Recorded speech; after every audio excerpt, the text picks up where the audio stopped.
And I'm here to propose that it's about time our nation saw itself in the true light of what is right and wrong. You don't need a huge education. You don't need many letters after your name to understand what I'm talking about.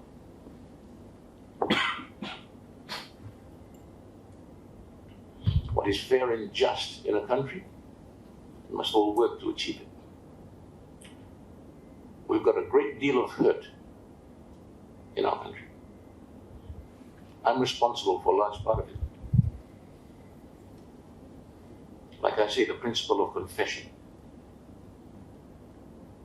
It's spiritual. It requires a person to accept that he or she will experience great discomfort through the process of confession. But it's necessary if healing is to come, and it's necessary if progress is to be made. But the first thing is recognizing that there's been a wrong that's been committed. And this confirms by the very existence of the immunity chapter that those who wrote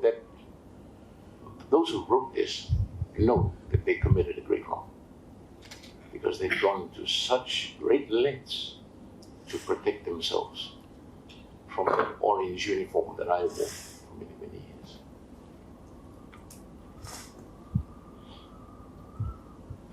So then where does this bring us? Where are we? I'm very grateful that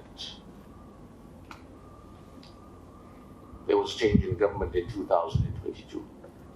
When I say all these things, I do not say it with malice in my heart or a spirit seeking revenge on anybody. I just believe fervently that justice can be done in our country, and that we must all put our minds together to find the solution to make it happen. Regardless of the discomfort that it will bring on those who are protected unfairly. But we have to do it. But we have to do it in a way that is mixed with mercy. And that's always been Father's principle. Because all of us need to die for the sins that we've committed. That is a law that we all understand. But when we confess, my goodness, we receive back as children into the family, and we are told, do good, go and do bad no more.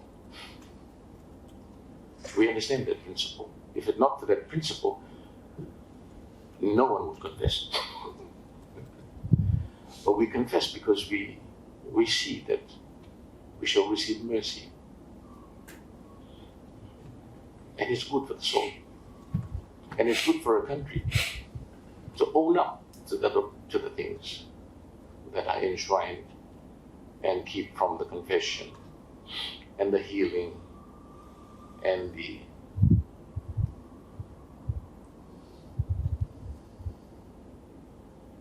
opportunity to heal all the broken relationships that have taken place.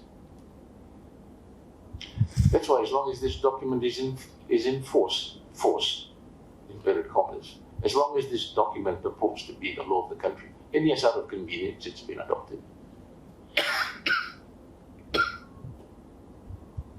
It prevents us from finally being healed as a country. The onus has always been on the person who committed wrong in any country, under any law, especially this one, constitutional type laws. The onus is on the person who breaks the law to confess and to accept it. And that is why I'm very grateful to the commander, RFMF, today.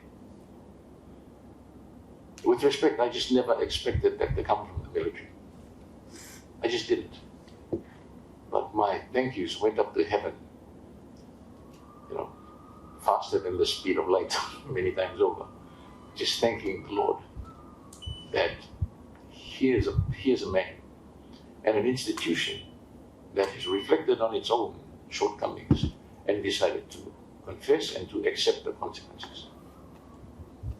Now that's the ultimate state that a person can be in before progress, healing, and reconciliation can happen. And I'm very, very, very grateful